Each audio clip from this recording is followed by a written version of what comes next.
জব্বার মিয়ার বলি খেলা। জব্বার বলি খেলা যাওয়া হতো ছোটবেলায়? অনেক ছোটবেলায় গিয়েছিলাম, এরপর আসলে দেখতাম হচ্ছে হাউস হোল্ড জিনিসপত্র বেশি ওখানে পাওয়া যায়। তো এখন এর মধ্যে আসলে যাওয়ার খুব ইচ্ছা ছিল, বাট হয়ে ওঠেনি।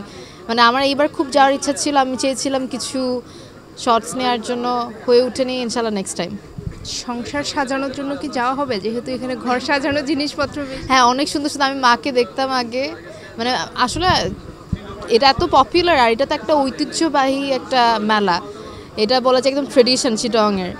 সো সবাই খুব এক্সাইটেড থাকতো, আর সব সময় আমি দেখতাম ম্যান্ডেটরি ঝাড়ু সবাই কিন্তু জব্বার মিয়ার বলি খেলা থেকে। সো এটা খুব ইন্টারেস্টিং একটা মেলা, আর এটা যেন আরও অনেক বছর হোক। আমি নেক্সট ইয়ার ইনশাল্লাহ অবভিয়াসলি। আমি আজকে যদি এই প্রোগ্রামটা না থাকতাম, ডেফিনেটলি সুযোগ আছে। আজকে মনে হয় শেষ, আমি যা শুনেছি। আজকে কি শেষ? আজকে খেলা চলছে। চলছে খেলা, হ্যাঁ। আজকে রাশটা বেশি, বাট ইনশাল্লাহ আমি আজ যাওয়াই ভালো। আজকে অনেক রাশ। যদি কালকে পর্যন্ত চিটাগাংয়ে থাকতাম, আমি ডেফিনেটলি মেলা ভিজিট করে তারপরে যেতাম।